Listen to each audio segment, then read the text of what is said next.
Guys, story में दिखाए गए सब कैरेक्टर और सीन जगह सब इमेजिनेशन है। काल्पनिक रूप से एक स्टोरी इमेजिनेशन स्टोरी है और स्टोरी को मनोरंजन के लिए बनाया गया है। इससे किसी भावनाओं और लोगों को ठेस नहीं पहुंचती है।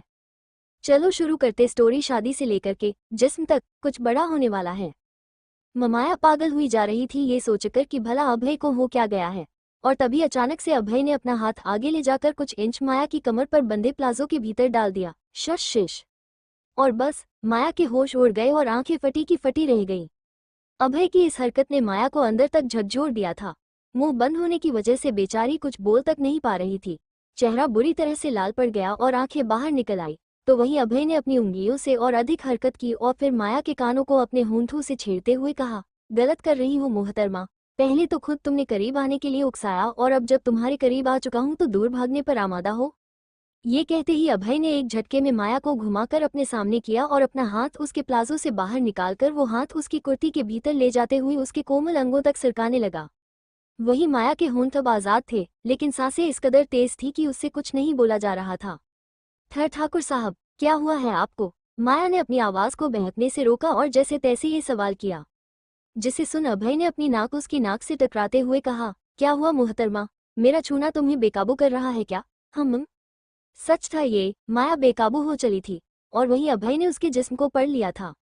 माया की आंखें बंद हो गईं, उसकी दोनों कलाएं अभय की गिरफ्त में थी। हालत बेहद बिखर चुकी थी और सांसें तेज। मैंने फैसला ले लिया है, अभय की अचानक से कही इस बात पर माया ने अपनी आंखें खोली और आंख खुलते ही उसकी नजरें अभय से जा टकराई। फैसला? माया ने हैरानी से सवाल किया। हाँ, फैसला, अभय ने कहा उसके होंठों को देख। कहा, किस फैसले की बात कर रहे हैं आप? माया ने सवाल किया। अभय, झूठ को हकीकत में बदले का फैसला। माया का कौन सा झूठ?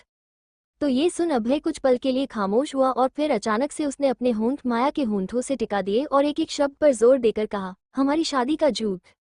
ये सुनते ही माया के रोंगटे खड़े हो गए और पैरों तले जमीन खिसक गई। दादी ठाकुर, जिस झूठ को सच समझ रही है उसे अब मैं हकीकत का रूप देने वाला हूँ, अभय ने कहा। और माया के हर बीतते पल के साथ होश उड़ते जा रहे थे। शादी? माया कांप उठी। हाँ, शादी, वो शादी जिससे इस दफा नहीं भाग पाओगी तुम। वो शादी जो तुम्हें हमेशा के लिए मेरे साथ बांध देगी। वो शादी जिससे तुम कभी आजाद नहीं हो पाओगी। अभय ने एक एक लफ्ज पर जोर दिया। नहीं, माया अचानक से चीख उठी। आप मुझसे शादी क्यों करना चाहते हैं? आप जानते हैं मैंने क्या किया था। इसके बावजूद आप मुझसे नफरत करते हैं ना? तो फिर ये शादी क्यों? नहीं, ऐसा नहीं हो सकता। आप प्लीज दादी ठाकुर को सच सच बता दीजिए कि हमारी शादी नहीं हुई है। और अगर आप चाहते हैं तो मेरी पूरी हकीकत उन्हें बता दीजिए और उस रात की सच्चाई जब मैं आपको छोड़कर चली गई थी। अगर आप नहीं बताना चाहते तो मैं कह दूंगी। मगर इससे पहले कि माया आगे कुछ भी कहती कि तभी अचानक से अभय ने उसके बालों को जोर से अपनी मुट्ठी में भरा और बेहिसाब क्रोध के साथ दांत पीसते हुए बोला, खबरदार जो उन्हें कुछ भी पता चला, वरना भूलो मत, रघु अब भी मेरी कैद में है। ये सुनते ही माया का पूरा जिस्म थरथरा उठा। अभय का ये बर्ताव उसकी सोच से परे था। अभय का अचानक से उसके करीब आना, दादी ठाकुर को सच बताने से रोकना और अब शादी। भला वो क्यों चाहता था कि दादी ठाकुर को हकीकत का पता न चले? माया पागल हुई जा रही थी इन सवालों से जूझते हुए। और यहाँ अभय ने अपनी एक नज़र माया के पूरे जिस्म पर डाली और फिर उसकी आंखों में देख बोला, जबान से कुछ भी बाहर नहीं निकलना चाहिए माया, वरना यहाँ बोलोगी तुम और वहाँ जबान रघु की काटी जाएगी। अभय इस समय पागल लग रहा था और उसके इस रूप ने माया को अंदर तक हिला कर रख दिया। नहीं, आप ऐसा नहीं कर सकते। इस पर अभय पागलों की तरह हंस पड़ा और फिर अपना सिर हिलाते हुए बोला, मैं क्या क्या कर सकता हूँ ये अभी तक तूने देखा ही कहाँ है मोहतरमा। ये कहते ही अभय एक झटके में माया से दूर हो गया और यहाँ माया बेजान सी बिस्तर पर पड़ी रह गई। तो वहीं अभय ने अपना कुर्ता जमीन से उठाकर उसे कंधे पर टांगा और फिर एक टक माया को देख कहा, इस बार हर अधूरी दास्तां मुकम्मल होगी, शादी से लेकर के जिस्म तक। अंडस्को। दूसरी तरफ आयशा इस वक्त मलिक मेंशन में मौजूद थी। सुबह से लेकर के अब तक उसका अरमान से एक बार भी सामना नहीं हुआ था और उसे कुछ समझ नहीं आ रहा था कि भला अरमान को आज हुआ तो हुआ क्या है। सुबह उसका बेवजह नाराज होना और अब अचानक से गायब हो जाना। आयशा इस वक्त अपने कमरे में मौजूद थी और उसके दिमाग में केवल अरमान ने कब्जा कर रखा था कि तभी किसी ने उसके कमरे का दरवाजा खटखटाया, जिसकी आवाज को पहले तो वो सुन नहीं पाई, लेकिन कुछ ही समय में उसे होश आया कि काफी देर से कोई दरवाजा खटखटा रहा है। ये सुनते ही आयशा तुरंत बिस्तर से उठ खड़ी हुई और फौरन उसने दरवाजा खोल जहां उसे जूली खड़ी दिखाई दी। क्या हुआ ऐसा मैम? आप गेट क्यों नहीं खोल रही थी? जूली ने सवाल किया। तो यहाँ आयशा ने कहा, मुझे सुनाई नहीं दिया, मेरा ध्यान कहीं और था। कहते हुए आयशा चुपचाप अंदर कमरे की ओर बढ़ गई। वहीं पीछे जूली उसके लिए जूस लेकर आई थी और उसने उस जूस को टेबल पर रखकर कहा, आप ठीक तो है ना आयशा मैम? परेशान लग रही हैं आप। सुबह कॉलेज से आई थी तब भी काफी उखड़ी हुई लग रही थी, कोई बात हुई है क्या? जूली के इस सवाल पर आयशा से रहा ना गया और उसके अचानक से आंसू चलने लगे। उसे रोते देख जूली हैरान हल गई और बोली, क्या हुआ आयशा मैम? आप रो क्यों नहीं है? प्लीज मुझसे शेयर कीजिए, बात क्या है? आयशा की इस हालत को देख जूली परेशान हो गई। तो यहाँ आयशा ने अपने आंसुओं को पोंछते हुए कहा, कुछ नहीं, बस ऐसे ही रोना आ गया। नहीं, ऐसा नहीं हो सकता, कोई बात तो जरूर है, मुझे बताइए ना, मैं आपकी मदद जरूर करूंगी, जूली ने कहा। कुछ नहीं जूली, बस मम्मा की याद आ रही थी। इस पर जूली ने कहा, जानती हूँ आपको उनकी याद आ रही होगी, लेकिन ये भी जानती हूँ कि केवल इतनी सी बात नहीं है, जरूर कुछ है जो आप मुझसे छुपा रही हैं। और इस बार आयशा से रहा ना गया और उसने कहा, आज कोई मुझसे नाराज है? कौन? जूली ने सवाल किया, पर पलटकर आयशा कोई जवाब ना दे पाई और उसकी खामोशी को जूली भांप गई और उसने अचानक से कहा, अरमान सर नाराज हैं आपसे? आयशा खामोश रही। तो इधर जूली आराम से आयशा के पास बैठकर उसके कंधे पर हाथ रख बोली, बताइए आयशा मैम, क्या कहा उन्होंने? ये सुन आयशा ने कहा, पता नहीं अचानक से हुआ क्या है, सुबह मुझसे ठीक से बात नहीं की और अभी तक यहाँ भी नहीं आए हैं। जूली, अगर आप उनके यहाँ ना आने की फिक्र कर रही हैं तो मैं आपको बता दूं कि ये पहली बार नहीं है, कई बार तो वो कई कई दिनों तक घर नहीं आते हैं। आयशा, क्या मतलब? जूली, हाँ, कई दिनों तक नहीं आते हैं वो घर पर, काम के सिलसिले में उन्हें बाहर जाना पड़ता है, तो आप इस बात को लेकर परेशान मत होइए। हो सकता है कि सुबह उनका किसी बात को लेकर मूड खराब हो, इसलिए वो आपसे ठीक से मैं बात कर पाए हों। पर आयशा का दिल कह रहा था कि कुछ तो ऐसा है जो अरमान उससे छुपा रहा है। फिलहाल उसने बात को टालने के लिए जूली से कहा, मैं ठीक हूँ अब जूली, तुम जा सकती हो। जूली ने मुस्कुराते हुए आयशा के कंधे पर हाथ रखा और कहा, अगर आपको कोई भी चीज परेशान करे तो मुझसे बिना किसी झिझक के शेयर कर लेना। ये सुन आयशा ने अपनी गर्दन हिला दी तो वहीं जुलिया वहां से चली गई। अंडस्को शरद इस वक्त अपनी लाइब्रेरी में मौजूद थे जब वहां उन्हें पीछे से किसी ने आवाज लगाई, मिस्टर मलिक। इस आवाज को सुन शरद ने मुड़कर देखा तो वहां आयशा खड़ी थी। आयशा, आ जाओ बेटा, शरद ने कहा।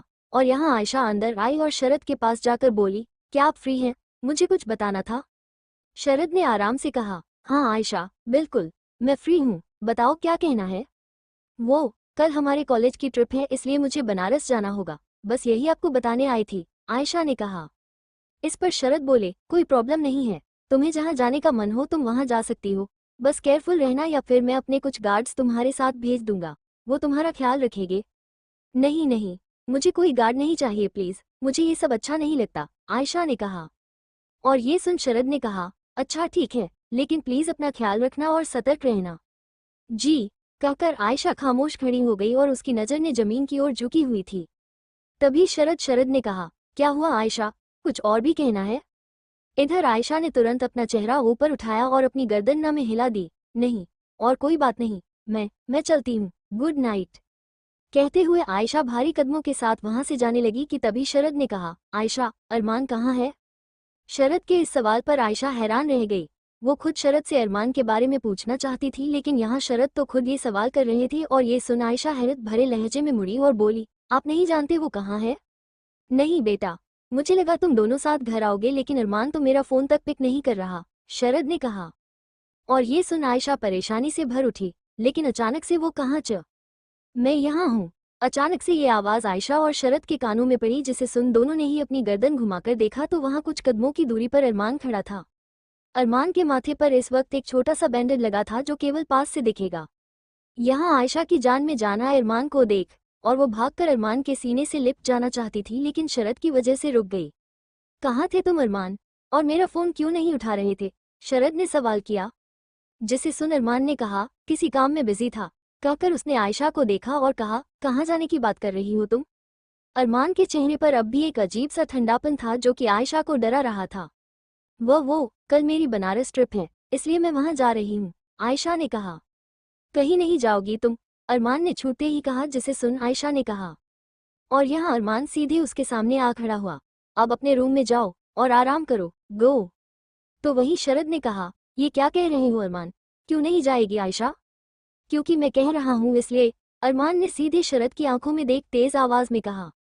नहीं अरमान, तुम उस पर अपनी हुकूमत नहीं चला सकते, उसके कॉलेज की ट्रिप है, सारे फ्रेंड्स जाएंगे तो फिर वो क्यों नहीं, शरद ने गुस्से में कहा।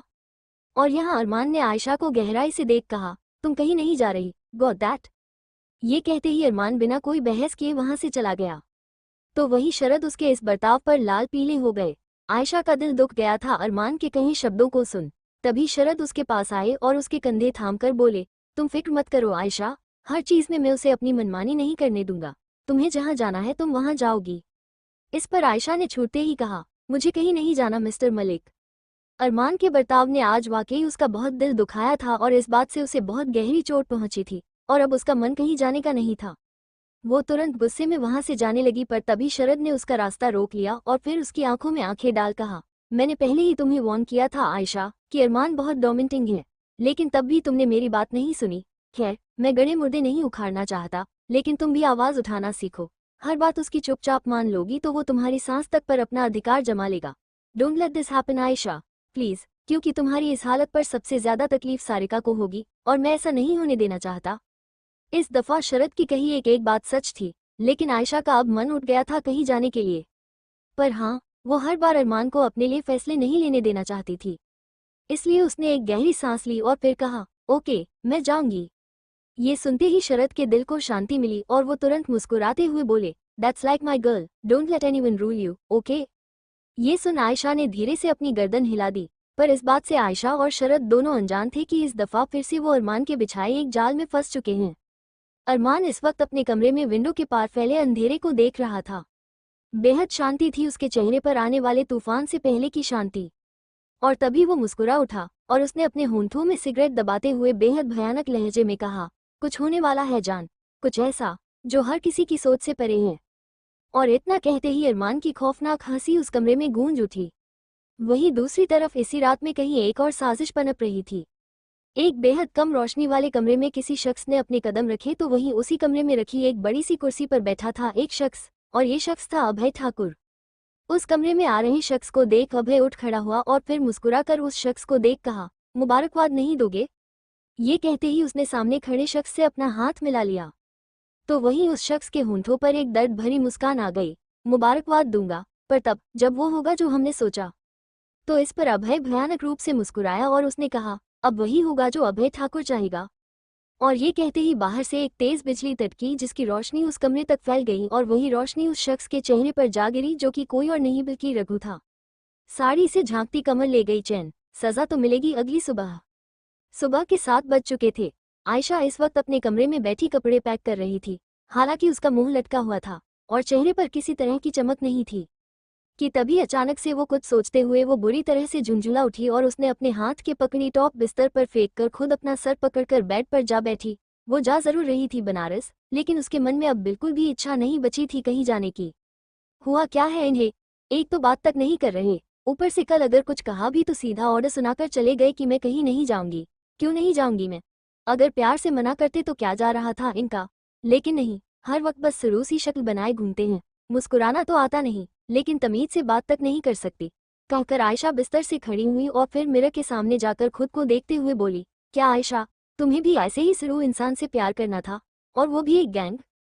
पर आखिर का शब्द पूरा करने से पहले आयशा थम गई। वो एक लफ्ज तक उससे नहीं बोला जा रहा लेकिन तभी उसे याद आया कि अरमान अब वैसा नहीं रहा है और ये सोचते ही उसे सुकून महसूस हुआ। उसने एक गहरी सांस की और फिर कहा, अगर वो मुझसे ठीक से बात नहीं कर सकते तो मैं भी नहीं मानूंगी उनकी बात, देखती हूँ कैसे रोकते हैं मुझे जाने से। हो आयशा ने आज दृढ़ निश्चय कर लिया था कि इस बार बगावत पर उतर आई थी वो, कि तभी कमरे का दरवाजा नॉक हुआ। आयशा ने जाकर गेट खोला तो सामने खड़ी जूली ने कहा, मलिक सर बुला रहे हैं मैम, कार रेडी है। ये सुन आयशा ने अपनी गर्दन हिलाई, अभी आती हूँ, कहकर आयशा ने अंदर आकर अपने बैग संभाले और फिर जरूरी सामान लेकर बाहर आ गई। नीचे हॉल में आकर उसने जाने से पहले एक दफा उस कॉरिडोर पर नजर डाली जहां अरमान का रूम था। उसे देख आयशा का दिल धड़क उठा। वो एक टक उस कॉरिडोर की ओर देखे जा रही थी। तभी उसके दिमाग में एक ख्याल आया कि आज तक वो अरमान के रूम में नहीं गई है। आयशा इस सोच में गुम हुई ही थी कि तभी जूली की आवाज से उसकी तंद्रा टूटी, चलिए आयशा मैम। ये सुन आयशा ने तुरंत उस कॉरिडोर से अपनी नजरें हटाई और फिर जूली को देख अपनी गर्दन हिला दी। हम मम चलो, इतना कहते ही वहां से आयशा आगे बढ़ गई, लेकिन घर की चौखट लांघने से पहले आयशा के दिल में अजीब सी बेचैनी मच गई। जिसे नजरअंदाज करते हुए आयशा ने एक आखिरी बार इस मेंशन को देखा और फिर उस चौखट को लांघकर वहां से चली गई। और उसी पल एक तेज हवा का झोंका आयशा के चेहरे पर आ गिरा, जिससे टकराते हुए आयशा वहां से जा चुकी थी एक नए सफर की ओर, जहां क्या होने वाला है इस बात का उसे जरा भी अंदाजा नहीं।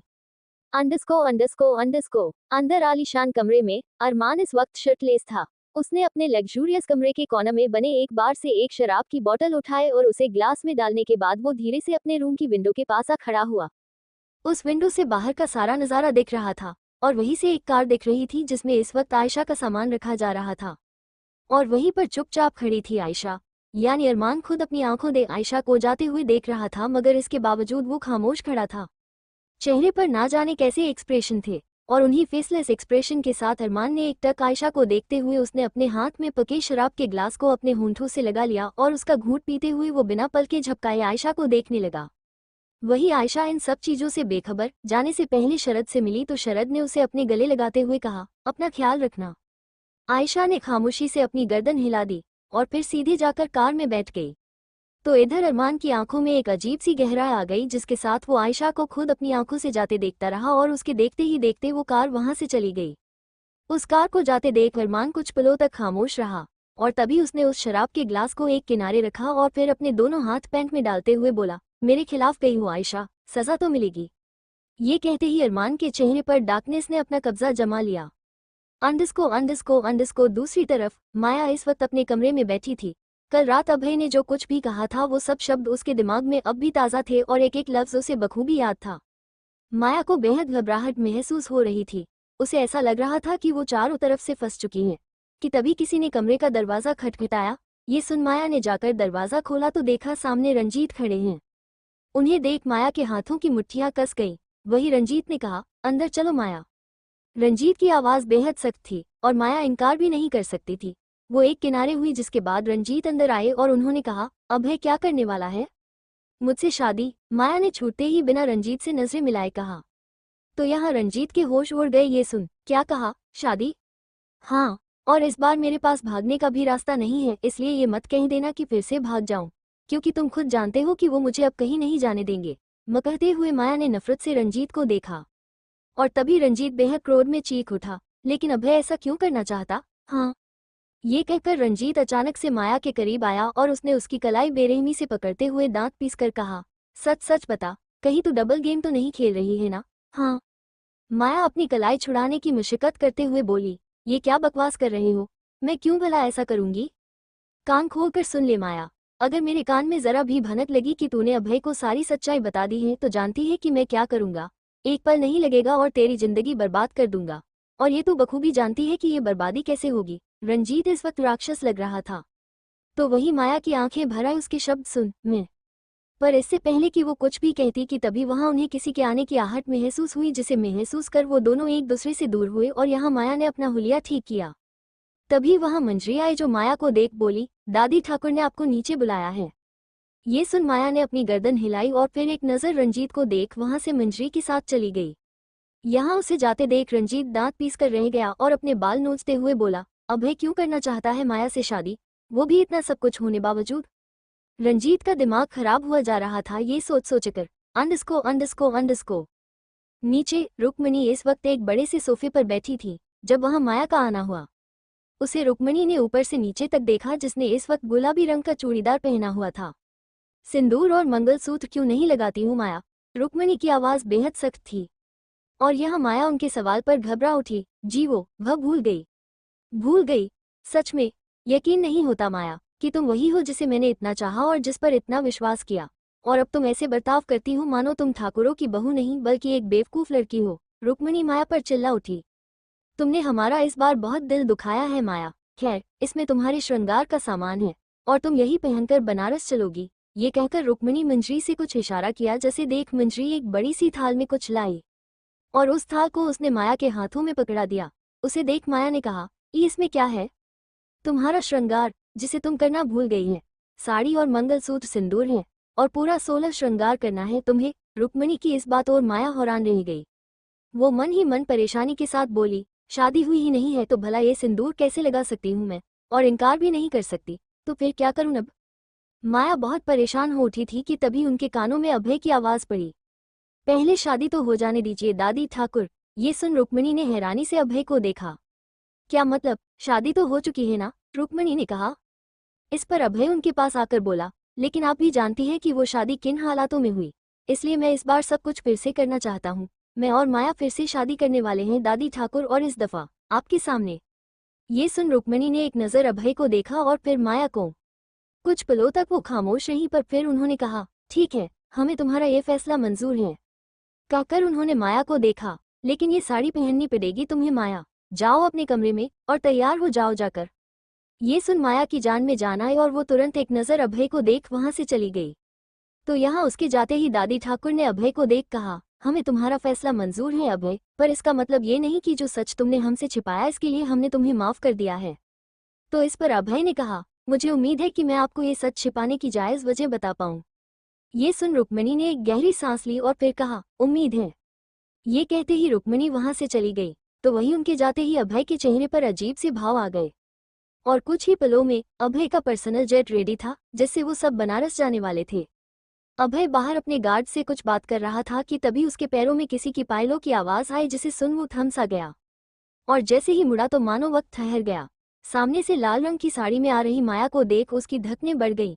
साड़ी के बीच झांकती वो पतली सी कमर जो उसे पागल किए जा रही थी। अभय, अभय। अचानक से उसके कानों में रुक्मिणी की आवाज आए, जिसे सुन वो होश में आया और उसने ना चाहते हुए भी अपनी नजरें माया से हटाकर रुक्मिणी को देखा। जी, कहाँ ध्यान था तुम्हारा अभय, कब से आवाज लगा रही हूँ, रुक्मिणी ने कहा।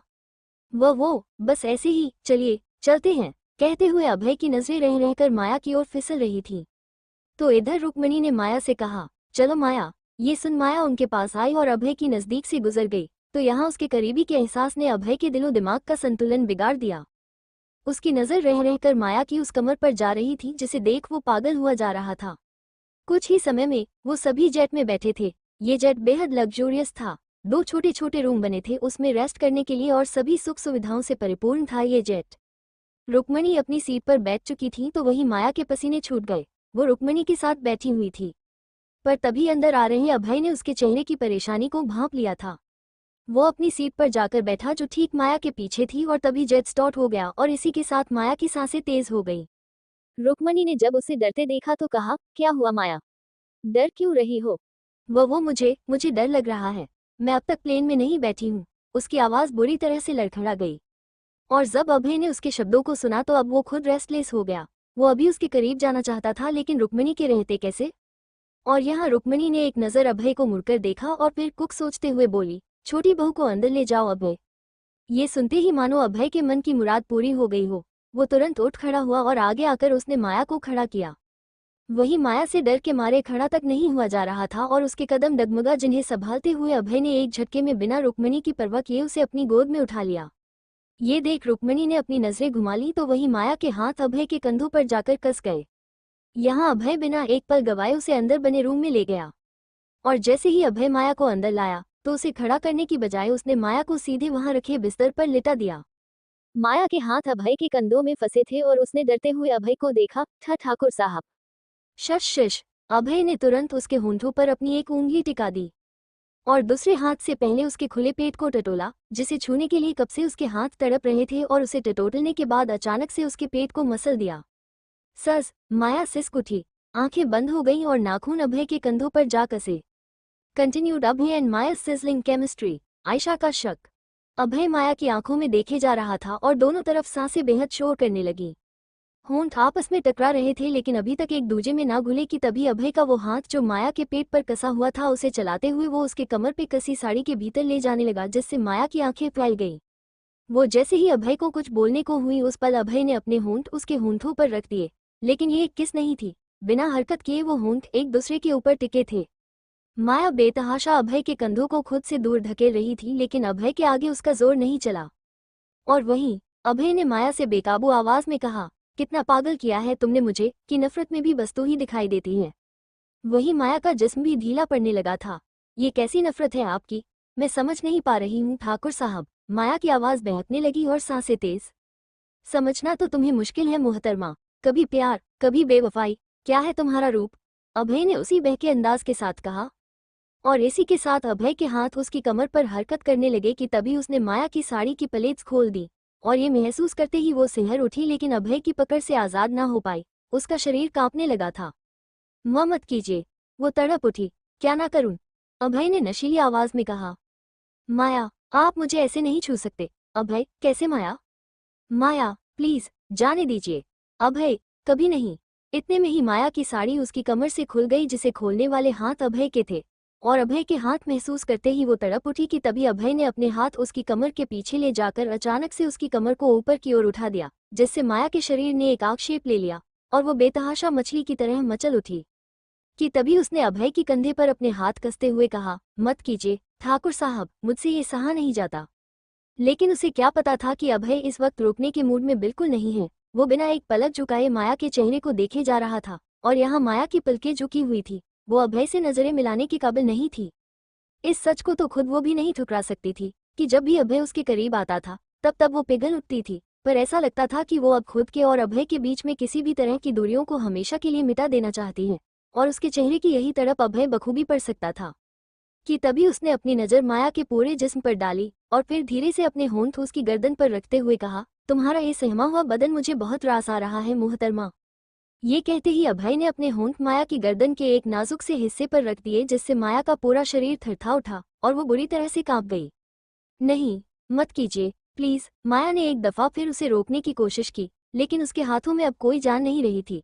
शरीर पूरी तरह से लाचार पड़ चुका था अभय के आगे। हालांकि उसकी आवाज में इस दर्द नहीं था, क्योंकि वो जानती थी कि अभय की इस छुअन में इस बार कोई नफरत नहीं है। और यही सोच सोचकर वो पागल हुई जा रही थी कि भला उससे इतनी नफरत करने वाला अभय उसके साथ ऐसा बर्ताव क्यों कर रहा है।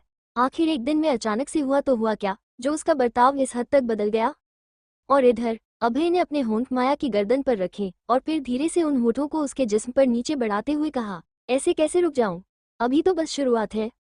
ये कहते ही अभय ने अपने होंठ माया के सीने पर टिका दिए और इतने में ही माया का पूरा जिस्म झंझना उठा। यहाँ अभय ने उन होठों से नीचे तक का सफर करते रहने के बाद आखिरकार वो माया के पेट पर आ चुका था, जिसे देख कुछ पलों उसका दिल धड़क उठा। जब से उसने माया को इस साड़ी में देखा तब से वो उसके पेट को छूने के लिए और उसे चूमने के लिए बेकरार था। यहाँ अभय ने कुछ पलों तक माया के बेदाग जिस्म को निहारा और फिर धीरे से अपने होंठ उसकी नाभि पर रख दिए। और उसका इतना करना भरा था कि माया के हाथ अभय के कंधों पर जाकर बुरी तरह से कस गए। उसने अचानक से अपनी कमर ऊपर की ओर उठा दी और उसकी इस हालात देख अभय के होंठों के किनारे मुड़ गए। वो देख सकता था कि कुछ ही पलों में उसने माया का क्या हाल कर दिया है। और ये देखते ही उसने माया के पेट पर अपने होंठ चलते हुए कहा, मेरी जरा सी छुअन तुम बर्दाश्त नहीं कर पा रही हो, ना जाने मेरे पूरे जिस्म को कैसे संभाल पाओगी। अभय के इन शब्दों को सुन माया का पूरा चेहरा लाल पड़ गया। यहाँ अभय ने अपना चेहरा ऊपर की ओर उठाया और फिर धीरे से उसके कंधे पर बंधा वो साड़ी का पल्लू निकाल कर गिरा दिया। वो एक बार फिर माया के जिस्म के ऊपर आ चुका था। उसने बेहद गहरी आवाज में कहा, तुम्हें पाने के लिए तड़प रहा हूँ और बहुत जल्द मैं अपनी ये तड़प मिटा कर ही रहूंगा। उसके ये शब्द माया को पागल कर गए कि इतने में ही अभय ने उसके होठों को बेदर्दी के साथ चूम लिया और इस दफा ऐसा लग रहा था कि वो रुकेगा ही नहीं। तो वही माया के हाथ बिस्तर पर बुरी तरह से जकड़ गए और उसने कसके शीट को अपनी मुट्ठी में भर लिया। माया का चेहरा गर्म पड़ चुका था और उसकी सांसें बेकाबू हो गई थी, लेकिन अभय ने उसे छोड़ने की जरा भी इच्छा जाहिर नहीं की और वो उस पर हर बीतते पल के साथ हावी होता जा रहा था। उसने अचानक से बेहद जुनून के साथ माया की गर्दन पर अपने हाथ फंसाए और उस पर अपने हाथ जकड़ते हुए माया के निचले होंठ को चूमकर कहा, काश मैं इसी वक्त तुम्हारे जिस्म से लिपटा एक एक कपड़ा निकाल कर फेंक सकता। काश मैं इसी वक्त तुम्हें इस बात का एहसास दिला पाता कि तुम अभय ठाकुर के लिए बनी हो, मेरी ही मोहब्बत के लिए और मेरी ही नफरत के लिए। ये सुनते ही माया का दिल धड़का रह गया और उसने अचानक से अपनी आंखें खोली तो उसकी नजरें सीधा अभय की नजरों से जा टकराई, जो उसे इस कदर देख रहा था कि माया उसकी नजरों की तपिश जरा भी बर्दाश्त न कर पाई और उसने तुरंत अपनी नजरें झुका ली।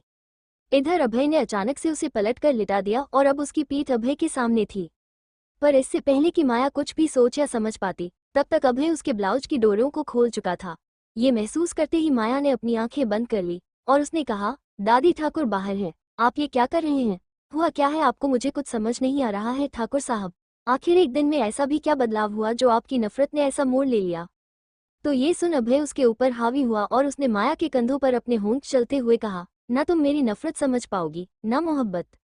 ये कहते ही उसने अपने माया के कंधों को अपने दांतों तले दबा लिया और अचानक से उसके कंधे को जोर से काट लिया, जिस कारण माया की दर्द में चीख निकल गई। लेकिन उसे मजबूरन अपनी चीख को काबू में करना पड़ा, क्योंकि इस हालत में वो चिल्ला तो बिल्कुल नहीं सकती थी।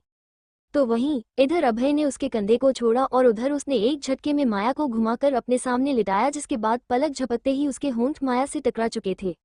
बेहद जुनून था उसकी इस किस में। माया की सांसें टूट गईं, वो बेहोश होने की कगार पर थी, लेकिन अभय ने उसके होंठों को ना छोड़ा और उसे बेरहमी से चूमने के बाद अभय ने आखिरकार माया के होठों को आज़ाद किया और अचानक से उसके ऊपर से उठ खड़ा हुआ और माया की जान में जान आई।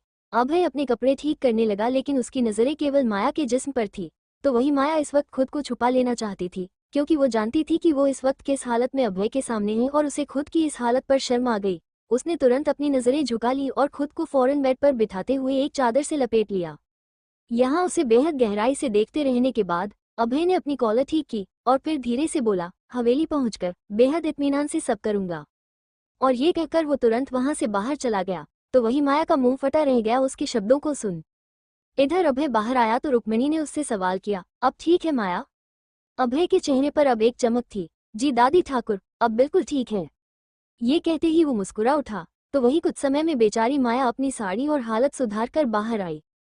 पूरी मुश्किल में थी कि उसकी नजरें अभय से ना मिले, लेकिन तभी एक पल ऐसा आया कि उसकी नजरें अभय से जाकर टकरा गईं, जो कि कब से उसे ही देख रहा था। और जैसे ही माया की उस पर नजरें गई, उसी पल अभय ने उसकी कमर देख माया को एक आंख मार दी। उसकी हरकत को देख माया की आंखें और मुंह दोनों फटे रह गए और वो पागल हो गई, ये सोचकर कि अभय ठाकुर को आखिर ये हुआ क्या? चाह कर भी मुंह फेर नहीं पा रहे हो, नफरत करते हो या इश्क निभा रही हो? दिल from my reader Radhika Pawar. अंडस्को। वही दूसरी तरफ आयशा भी इस वक्त फ्लाइट में बैठ चुकी थी। वो अपना सर सीट से का चुपचाप बैठी थी, लेकिन उसके दिमाग में केवल अरमान के ख्याल चल रहे थे। वो जानती थी कि वो उसे बिना बताए जा तो रही है, लेकिन उसका दिल नहीं मान रहा था। आयशा एक बार अरमान से बात करना चाहती थी, लेकिन गुस्सा उसे तब आया जब उसने देखा कि अभी तक अरमान का एक भी कॉल नहीं आया है। कि तभी अचानक से उसे किसी की आवाज़ आई, ब्रेकअप हो गया। ये सुन अचानक से आयशा ने अपनी नज़रें घुमाई तो उसने देखा उसके साथ यही कोई 24-25 साल की एक लड़की बैठी है। उसे देख आयशा हैरानी के साथ देखने लगी। तो वहीं उस लड़की ने कहा, क्या हुआ, ऐसे क्यों देख रही हो, जैसे कि मैं कुछ आउट ऑफ द बॉक्स पूछ लिया हो? उसके सवाल को सुन आयशा ने कहा, नहीं, बस आपका सवाल समझ नहीं आया। तो ये सुन वो लड़की मुस्कुराते हुए बोली, सवाल समझ नहीं आया तो दोबारा कह देती हूँ। मैंने पूछा, क्या तुम्हारा ब्रेकअप हो गया? इस पर आयशा ने उसे देख कहा, जी नहीं, ऐसी कोई बात नहीं है। बॉयफ्रेंड है या नहीं? झूठ मत बोलना, मैं लोगों के चेहरे देखकर बता सकती हूँ कि किसके दिमाग में क्या चल रहा है, उस लड़की ने कॉन्फिडेंस से कहा। अच्छा, तो बताइए मेरे दिमाग में क्या चल रहा है? आयशा ने बेहद फ्रस्ट्रेशन के साथ यह सवाल किया, क्योंकि वो उस लड़की की बातों को सुन परेशान हो गई थी। तो वही वो लड़की मुस्कुराते हुए बोली, तुम्हारे चेहरे पर मैं ये साफ साफ देख सकती हूँ कि इस वक्त तुम सिर्फ और सिर्फ अपने बॉयफ्रेंड के बारे में सोच रही हो। जी नहीं, दुनिया में सिर्फ बॉयफ्रेंड ही नहीं होते हैं, बल्कि बहुत सारी चीज होती है जिसके बारे में इंसान सोच सकता है, आयशा ने सख्ती से कहा। यहाँ वो लड़की मुस्कुराई और बोली, बात तो सही है, लेकिन फिलहाल जो तुम सोच रही हो उसकी वजह तो केवल सिर्फ एक इंसान ही है। क्यों, सही कहा ना? अब तक आयशा बुरी तरह से चिढ़ चुकी थी और उसने कहा, आई एम सॉरी बट मैं स्ट्रेंजर्स से बात नहीं करती। जब तक स्ट्रेंजर्स से बात नहीं करोगी तब तक वो जान पहचान वाले कैसे बनेंगे? आयशा, आप क्यों मुझसे जबरदस्ती बात करना चाहती हैं? क्या मैं आपको जानती हूँ? नहीं, ना तुम मुझे जानती हो ना मैं तुम्हें जानती हूँ, पर मेरा शौक है स्ट्रेंजर्स से बात करना। इस वक्त अगर तुम्हारी जगह कोई और भी मेरे साथ बैठी होती तो मैं उससे भी यही सवाल करती हूँ। इधर आयशा ने एक गहरी सांस ली और आखिरकार अब उसने खुद ही चुप रहना बेहतर समझा। वो अपना मुंह फेर कर बैठ गई कि तभी उसके कानों में उस लड़की के ऐसे शब्द पड़े जिसे सुन उसकी आंखें फटी रह गई। सेक्स कर लिया? उसके सवाल को सुन आयशा हक्की बाकी रह गई और उसने अचानक से उस लड़की को देखा। व्हाट, क्या कहा आपने? आई सेड सेक्स कर लिया। एक्सक्यूज मी, आप अपनी हद में रहिए। आयशा के चेहरा तमतमा गया। मैं अपनी हद में हूँ, लेकिन एक फ्री की एडवाइस जरूर दे रही हूँ। कभी भी लड़कों के सामने खुद को 24x7 अवेलेबल मत रखना और कभी भी आसानी से उनकी कोई बात मत मानना, स्पेशली बात जब सेक्स की आए, क्योंकि बहुत ही नेचुरल चीज़ है कि एक बार फिजिकल होने के बाद कुछ लड़कों का लड़कियों में इंटरेस्ट खत्म हो जाता है। इसलिए हमेशा अपनी रिलेशनशिप को टाइम देना। अगर बॉयफ्रेंड हो तो ये एडवाइस अभी अपना लो और अगर फ्यूचर में बनाना तो तब यूज़ करना। हम हालांकि उस लड़की ने ये एडवाइस जरूर दी थी, लेकिन वो इस बात से पूरी तरह से बेखबर थी कि आयशा इस वक्त सेम इसी सिचुएशन से जूझ रही थी। कुछ दिन पहले ही वो और अरमान पूरी तरह से एक हुए थे और अब अरमान का बर्ताव अचानक से उसके लिए बदल चुका था और इन दोनों चीज़ों ने आयशा के मन में एक शक का बीज जरूर डाल दिया था। लेकिन इन सबसे एक होश उड़ा देने वाली बात यह भी थी कि वो लड़की जिससे आयशा पूरी तरह से अनजान थी वो उसी एमएलए की लड़की थी जिसे अरमान ने उस रात गन पॉइंट पर रखा था। लेकिन बेखबर तो वो खुद लड़की भी थी आयशा की शख्सियत से, शायद। कंटिन्यूड। ठाकुर साहब फ्लर्टी हो रहे हैं, आंख मार रहे ठकुराइन को सी नो इवल, और इस लड़की की बातों का क्या असर होगा आयशा पर।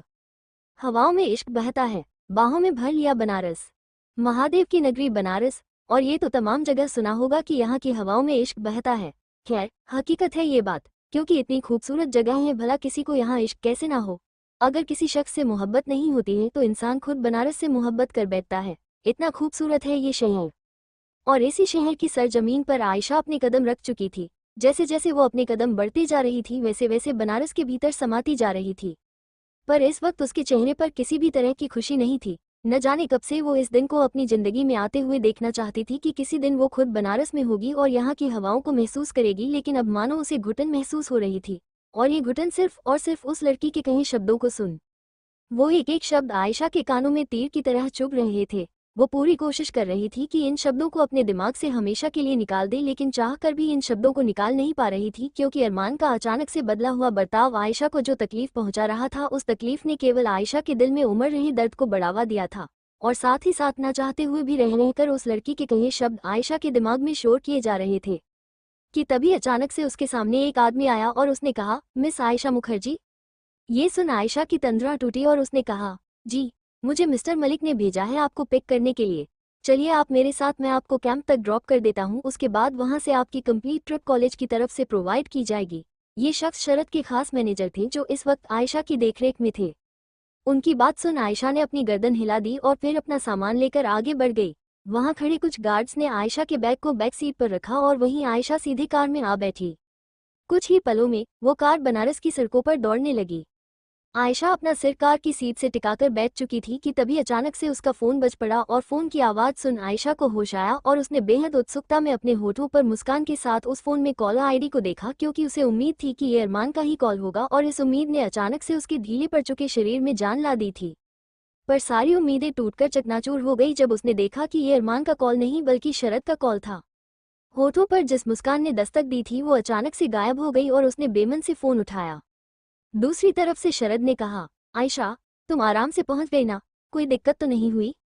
ये सुन आयशा ने कहा, नहीं मिस्टर मलिक, मैं ठीक हूँ। शरद आयशा की बुझी हुई आवाज महसूस कर बोले, क्या हुआ आयशा, तुम खुश नहीं हो क्या? तुम्हारी आवाज काफी डुन लग रही है।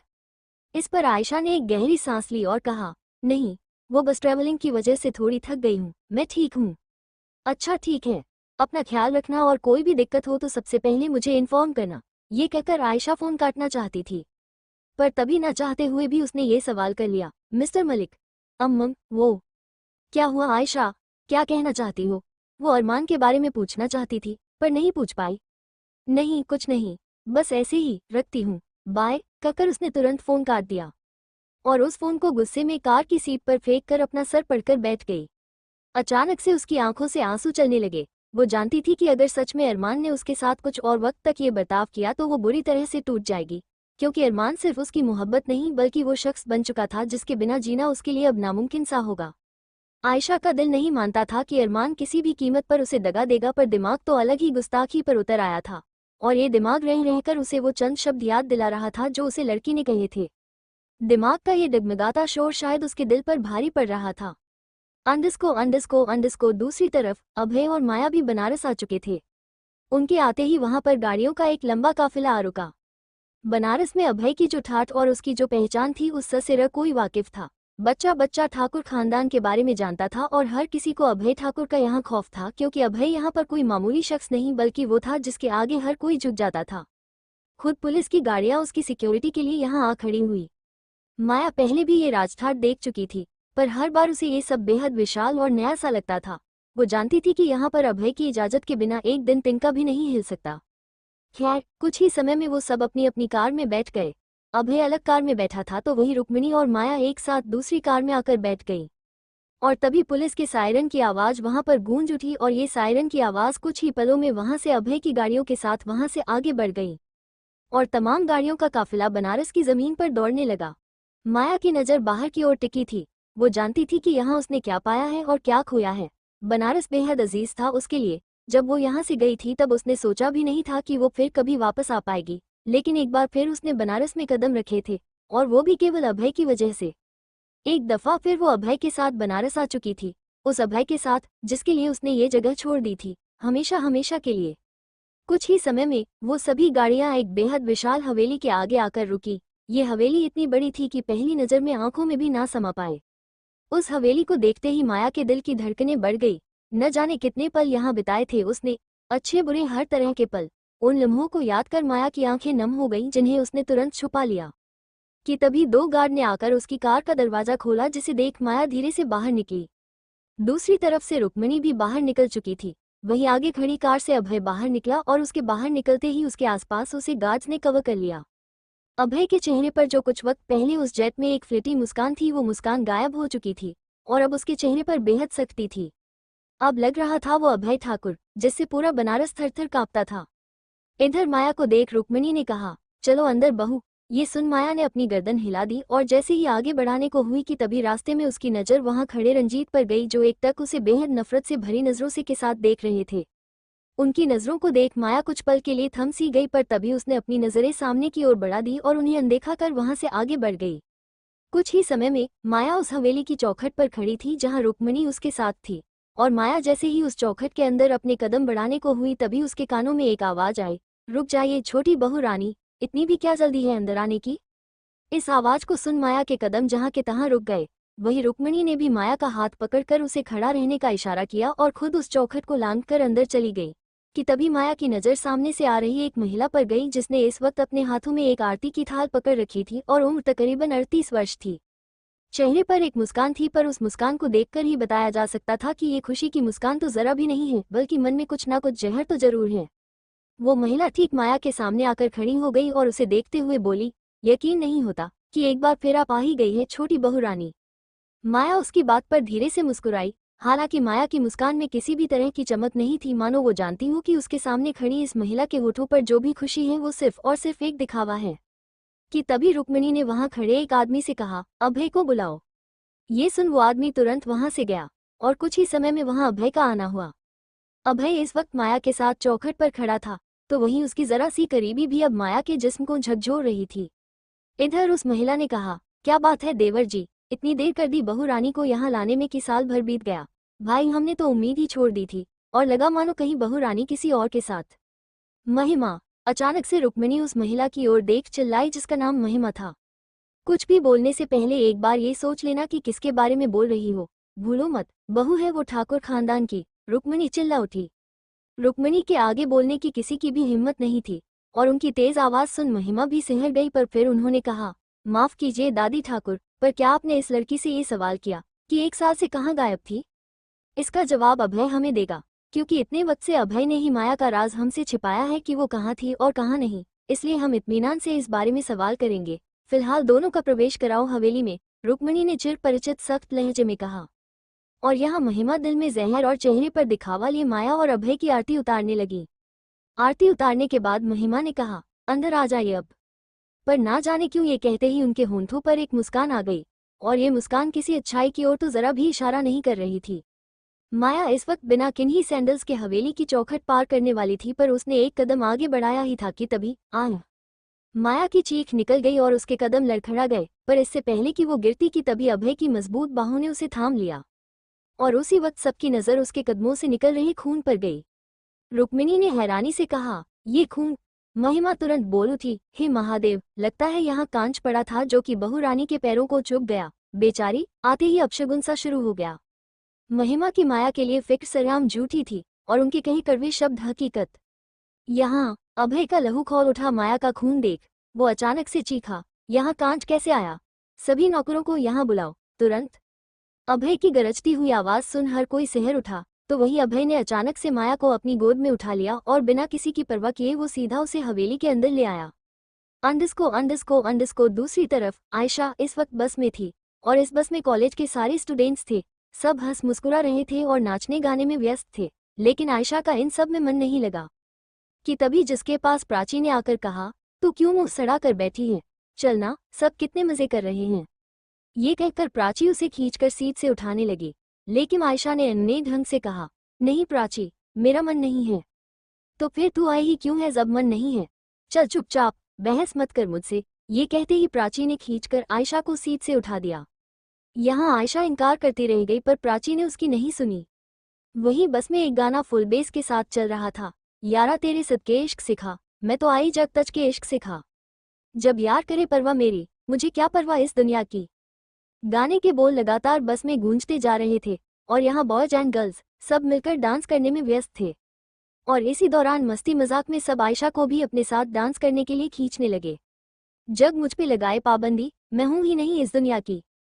कि तभी प्राची ने आयशा की कमर पर हाथ डाला और उसके साथ उछलते हुए थिरकने लगी। तुम ही दिन चढ़े, तुम ही दिन ढले, तुम ही हो बंधु सखा तुम ही। Every time every minute all the day, तुम ही हो बंधु सखा तुम ही। अनायास आयशा के होंठों पर आखिरकार मुस्कान आ ही गई, पर वो इस बात से अनजान थी कि डांस करने के दौरान कुछ बॉयज भी उसके साथ टची हो रहे थे। और इस नज़ारे का एक शख्स कोने में बैठा वीडियो बना रहा था जिस पर किसी का ध्यान नहीं था। उस शख्स ने वो वीडियो किसी को भेज दिया। _ बैंगलोर। अरमान इस वक्त एक केबिन में बैठा था। सामने एक कांच की टेबल पर शराब का ग्लास रखा था, तो वहीं अरमान के हाथ में टैब था जब अचानक से उसका फ़ोन पॉप अप हुआ। अरमान ने अपना फ़ोन चेक किया और जैसे ही उसमें आया एक वीडियो देखा। उसे देख अरमान के चेहरे पर जो भाव आए उसे देख किसी का भी खून सूख जाए। यहाँ अरमान ने उस फ़ोन को दोबारा उस टेबल रख उसने अचानक से वो शराब का ग्लास उठाया और अगले ही पल उस शराब को उस फ़ोन पे उड़ेल दिया। ना जाने क्या चल रहा था उसके दिमाग में, पर इतना तो तय था कि कुछ बेहद बुरा होने वाला है। और तभी अरमान ने एक लाइटर निकाला और एक झटके में उस फ़ोन को आग लगा डाली। और तभी उस केबिन में शौर्य आया जिसने आग से लथपथ जब ये मंजर देखा तो उसके होश उड़ गए। कंटिन्यूड। ही दिल थाम कर रखिएगा, बस एक चैप्टर की बात और है और फिर होगा बूम। उफ क्या राता है दिल। अभय इस वक्त बेहद गुस्से में था। माया उसकी गोद में थी और उसे अपनी गोद में लिए अभय अंदर ले आया और अंदर आते ही उसने धीरे से माया को सोफे पर बिठा दिया। अभय के चेहरे पर इस वक्त बेहद खतरनाक भाव थे और माया उसके इस रूप को देखकर सिहर उठी कि कहीं अभय कुछ गलत ना कर दे गुस्से में। तभी अभय एक दफा फिर चिल्लाया, सब के सब नौकर मुझे मेरे सामने चाहिए। और उसकी ये आवाज़ सुन हर कोई कांप उठा कि तभी वहां पर सारे नौकरों का आना हुआ। सब नौकर वहां लाइन में इकट्ठे हो गए और अभय ने उनकी तरफ देखते हुए सवाल किया, वहां कांच कैसे आया? सभी के सर झुकाए खड़े थे और किसी से कुछ नहीं बोला जा रहा था बल्कि हर किसी के पसीने छूट रहे थे। तो वही रुक्मिणी भी इस वक्त बेहद गुस्से में आ गई थी और उन्होंने कहा, जवाब दो, कांच कैसे आया? ये सुन जो शख्स उन नौकरों का हेड था उसने कहा, माफ कर दीजिए दादी ठाकुर, आगे से ही ये गलती नहीं होगी। पर तभी अचानक से दादी ठाकुर ने उसके गालों पर एक तमाचा रसीद दिया और उसे तमाचे की आवाज़ पूरी हवेली में गूंज उठी। माया ये देख थरथरा गई। वो जानती थी कि जब वो यहाँ आएगी तो उसे ये सब बर्दाश्त करना पड़ेगा, और तभी उसने सोचा कि अब उसे कुछ तो करना पड़ेगा ये सब रोकने के लिए। अचानक से माया कराह उठी और उसके कराहने की आवाज़ सुन अभय तुरंत मुड़ावर उसके करीब आकर खड़ा हो गया। उसने माया के पैरों को देखा और फिर उसके पास बैठ बोला, माया। तो इधर माया बोली, प्लीज मुझे कमरे में ले चलिए, चक्कर आ रहे हैं। ये सुन रुक्मिणी ने कहा, अभय माया को कमरे में ले जाओ, हम अभी उसके पैरों पर मरहम लगाने के लिए किसी को भेजते हैं। यहाँ अभय ने तुरंत माया को अपनी बाहों में भर लिया और उसे अपनी गोद में उठाए ऊपर ले गया। कुछ ही समय में माया उस कमरे में आ चुकी थी जहाँ उसने ना जाने कितनी यादें संजोई थीं। अभय के चेहरे पर शून्य भाव थे और यहाँ माया जैसे ही बिस्तर पर आई उसी पल उसने अभय की कलाई पकड़ ली। प्लीज किसी को कुछ मत करिएगा, जो हुआ उसमें किसी का दोष नहीं, गलती हर किसी से होती है, इसलिए आप उन्हें माफ कर दीजिए। यहाँ अभय ने छूटते ही बिना किसी इमोशन के कहा, जानता था तुम मुझे यहाँ इसीलिए लाई हो। अभय की इस बात पर माया अवाक रह गई और जैसे ही कुछ बोलने को हुई उसी पल अभय उसके करीब झुका और उसने अचानक से माया के होठों पर अपनी एक उंगली टिका दी। शश शिश। उसकी इस हरकत पर माया खामोश रह गई और अभय की निगाहों को देखती ही रह गई। तभी किसी ने कमरे का दरवाजा खटखटाया और ये आवाज़ सुन अभय और माया दोनों होश में आए। अभय माया से दूर हुआ और उसने बिना मुड़े कहा, अंदर आ जाओ। अंदर एक लेडी डॉक्टर आई जिसने माया के पैरों पर मरहम लगा दी और कुछ दवाइयाँ देकर वहां से चली गई। उसी पल वहां रुक्मिणी का आना हुआ। उनके पीछे कुछ नौकर थे जो माया का सामान इस कमरे में शिफ्ट कर रहे थे। वही रुक्मिणी ने माया को देख कहा, अब कैसा महसूस कर रही हो? जी अब ठीक हूँ। ये सुन उन्होंने एक नज़र अभय पर डाली और फिर एक गहरी सांस लेकर कहा, हमने फैसला ले लिया है। रुक्मिणी की इस बात पर कब है और माया दोनों हैरानी के साथ उन्हें देखने वालों की। तभी रुक्मिणी ने कहा, तुम दोनों की शादी कल होगी। ये सुनते ही माया के चेहरे के होश उड़ गए। क्या? वो अचानक से बोल पड़ी। वही रुक्मणी ने कहा, हाँ, वैसे भी सारी रस्में तो पहले ही हो चुकी थी, तो हमने निर्णय लिया है कि कल ही तुम्हारे अभय से शादी करवा देंगे, ताकि हमें समाज के सवालों सामना ना करना पड़े। पर तभी उनके कानों में एक आवाज पड़ी, लेकिन इतनी जल्दी कैसे होगा सब? ये आवाज सुन सभी ने पीछे मुड़कर देखा तो वहां रंजीत खड़े थे, जिन्हें देख अभय ने उनके सवाल का जवाब देते हुए कहा, फिक्र मत कीजिए भाई साहब। कहकर अभय ने गहराई से माया को देखा और एक अजीब सी आवाज में कहा, पहले ही काफी बहुत देर हो चुकी है और अब मैं भी इंतजार नहीं करना चाहता। माया के चेहरे के होश उड़े थे, पर उससे भी ज्यादा बुरा हाल रंजीत का था। यहाँ रुक्मणी ने अपनी सख्त आवाज में कहा, फैसला हो चुका है, कल अभय और माया की शादी है, बस। कहकर उन्होंने अभय को देखा, चलो मेरे साथ अभय, ये कहकर वो अभय को अपने साथ ले गई। दूसरी तरफ रंजीत इस वक्त अपने कमरे में मौजूद थे और गुस्से में बौखलाने हुए थे। उन्होंने अचानक से एक कांच का वास उठाकर जमीन पर फेंक दिया, जो कि सीधा वहां हाल ही में आए महिमा के पैरों पे जा गिरा। और रंजीत को इतने क्रोध में देख उनकी आंखें फटी रह गई। ये क्या कर रहे हैं आप? तोड़फोड़ क्यों मचा रखी है कमरे में? रंजीत ने उनकी बात का कोई जवाब नहीं दिया और गुस्से में हाँफते रहे कि तभी महिमा उनके पास आकर बोली, कुछ बोलिए आप। पर इससे पहले कि वो अपने शब्द पूरे करती है कि तभी रंजीत बिना कुछ कहे उस कमरे से चले गए। अंडस्को वहीं दूसरी तरफ रात हो चुकी थी। आसपास लगे कैंप के पास कई लोगों का जमावड़ा था और उन्हीं के साथ आयशा बैठी थी। इधर उसके दोस्तों ने मिलकर प्लान बनाया कि वो सब साथ में मिलकर ट्रूथ एंड डेयर खेलेंगे।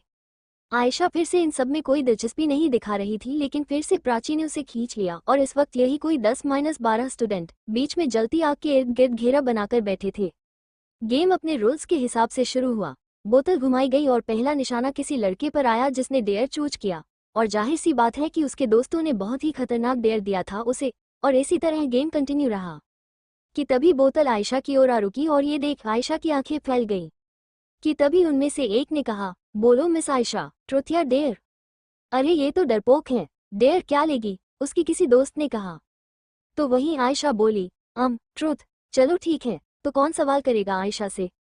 मैं, वही बैठे किसी लड़के ने कहा, जो कि कोई और नहीं बल्कि रोनित था। हालांकि रोनित आयशा से अब दूर रहता था, लेकिन कहीं ना कहीं उसके दिल में एक नफरत भर चुकी थी, क्योंकि जिस तरह से अरमान ने उसके साथ बर्ताव किया था उसने उसे क्रोध में भर डाला था। यहाँ रोनित जिस तरह से आयशा को देख रहा था उसकी वजह से आयशा कुछ हद तक अनकंफर्टेबल फील करने लगी, और यहाँ प्राची ने कहा, अब उसे घूरता ही रहेगा या फिर सवाल भी करेगा? तो इस पर रोनित अजीब तरह से मुस्कुराया और उसने कहा, करूंगा सवाल, क्यों नहीं करूंगा, भला ये मौका कैसे छोड़ सकता हूँ? ये कहते ही रोनित ने कहा, क्या तुमने कभी किस किया है? ये सवाल सुन आयशा की आंखें फैल गई तो वहां किसी लड़के ने कहा, अरे यार क्या फालतू का सवाल किया है, आजकल किस करना कौन सी बड़ी बात है। ये सुन रोनित मुस्कुराया और उसने कहा, तो चलो सवाल चेंज कर देते हैं। ठीक है फिर, आयशा ये बताओ, क्या तुमने कभी सेक्स किया? वाओ, ये हुआ ना सवाल, एक लड़की बोली। इधर आयशा का चेहरा लाल पड़ गया ये सवाल सुन तो वही रोनित ने कहा, याद रही आयशा, झूठ नहीं बोल सकती तुम। वो झूठ बोल भी देगी तो भी क्या फर्क पड़ता है, हमने कौन सा सीसीटीवी लगा रखा था उसे देखने के लिए? किसी लड़के ने कहा, जिसकी बात सुन सब हंस पड़े और आयशा को ये सब काफी ह्यूमिलिएटिंग लगा। साथ ही प्राची को भी उन सबका ये बर्ताव पसंद नहीं आया। वो तुरंत बोली, ये सब क्या कह रहे हो तुम लोग, कुछ तो सोच समझकर बोलो। अगर दोस्तों से सोच समझकर बोलना पड़े तो ये दोस्ती ही कैसी? अचानक से रोनित ने कहा और उसने अपनी नज़र आयशा पर डालते हुए आगे कहा, जवाब दो आयशा, खामोश क्यों हो गई? वैसे इसका जवाब तो मुझे पता है, अचानक से एक लड़की बोली। और उसकी बात सुन किसी दूसरे लड़के ने कहा, तुझे क्या पता है? यही कि जो सवाल तुम लोगों ने आयशा से किया है उसका जवाब बहुत ऑब्वियस है। अब देखो यार, इतना हैंडसम बंदा है अरमान मलिक, और हम सब ने देखा है कि उन्होंने क्या क्या किया है इस कॉलेज में। किसके लिए?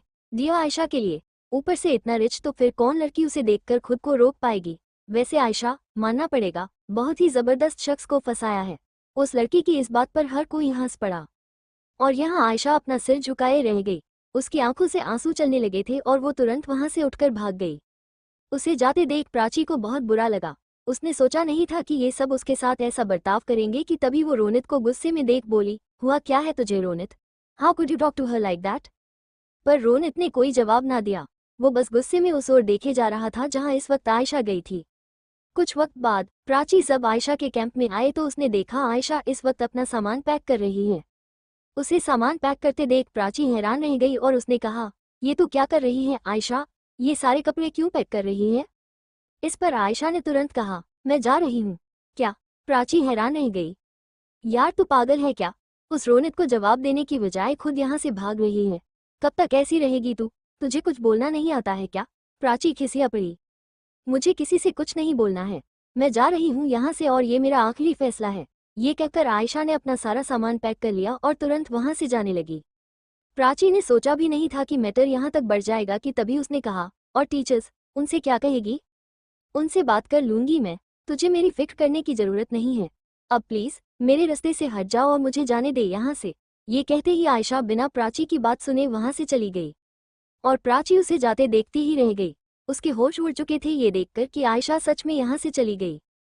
इधर आयशा ने टीचर्स से बात कर ली थी, लेकिन घर के किसी गार्जियन से बात करना जरूरी था, इसलिए उन्होंने पहले परमिशन ली और उसके बाद वहां से आयशा को जाने दिया। अंडस्को कुछ ही समय में आयशा उस कैंप से अपनी कार की ओर जा रही थी, पर इस बीच वो रास्ता काफी सुनसान था। हालांकि दूरी ज्यादा नहीं थी, पर रात होने की वजह से उस वक्त वहां कोई नहीं था और आयशा तेजी से आगे बढ़े जा रही थी कि तभी अचानक से किसी ने पीछे से उस पर वार किया और उसके होंठों पर एक कपड़ा लगा दिया। ये सब इतनी जल्दबाजी में हुआ कि आयशा को चिल्लाने तक की मोहलत ना मिली और वो खुद को छुड़ाने के लिए झटपटा उठी, लेकिन उन मजबूत बाहों से निकल पाना उसके लिए मानो नामुमकिन था।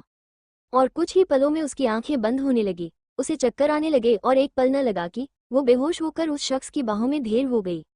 अंडस्को वही दूसरी तरफ किसी बड़े से कमरे में रखी टेबल पर रखा एक फोन बज पड़ा, जिसे एक शख्स ने रिसीव कर अपने कानों से लगाया। तभी दूसरी तरफ से आवाज आई, काम हो गया है सर। ये शब्द सुनते ही उस शख्स के होठों पर मुस्कान आ गई और ये शख्स कोई और नहीं बल्कि रंजीत था।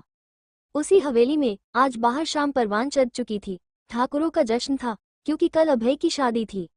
नाच गाना शराब शबाब सब जोर पर था। और तभी अचानक से बिजली बुझ गई, सब जगह हल्ला मच गया कि तभी अभय का एक खास आदमी शंकर, वो गुस्से में बौखला गया।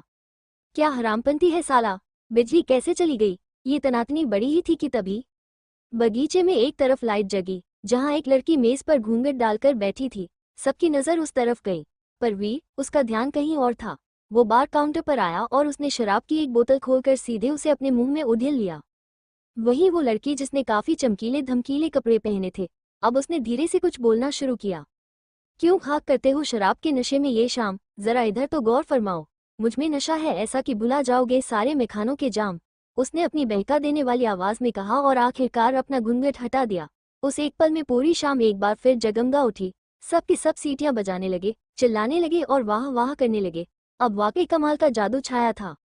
अरे वाह मेरी रानी, क्या शेर सुनाया है। अब जरा कुछ गा भी दो तो शाम पूरी हो जाए। इस पर वो लड़की मुस्कुराई और अपना घूंघट उतार कर फेंक दिया। अब उसका छोटी सी घांघरे और चोली से कसा बदन वहां मौजूद सब मर्दों की लार टपकाने के लिए काफी था। उफ क्या रात आई है, मोहब्बत रंग लाई है, दम दम दबा डुबा डुबा डुबा। और तभी पीछे से असली धुन शुरू हुई और इधर वो लड़की। हम जश्न मनाएंगे, सागर छलकाएंगे, न होश में आएंगे, तेरे इश्क में नाचेंगे, तेरे इश्क में नाचेंगे। कि तभी वहां अभय का आना हुआ। काले रंग का पठानी सूट हर वक्त उस पर कहर ढाटा था।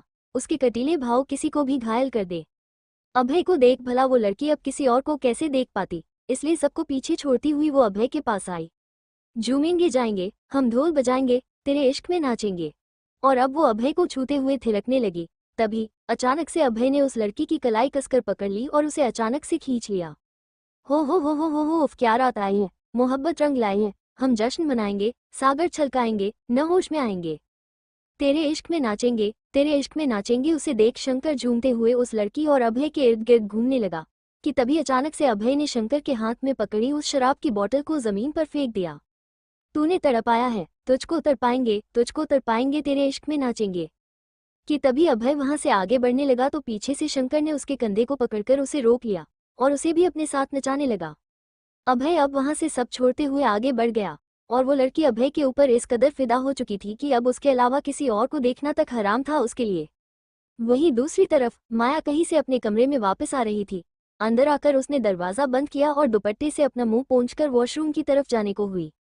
वो इस वक्त पसीने से लथपथ थी और बाहर सब नशे में सराबोर थे। गानों के बोल माया के कमरे तक आ रहे थे। तेरी तिजोरी का सोना नहीं, दिल है हमारा खिलौना नहीं। कैसे खरीदोगे तुम, प्यार में बिकते नहीं दिल ये बाजार में। वो चीज नहीं है हम जो यूं बिक जाएंगे, हम तो टकराएंगे।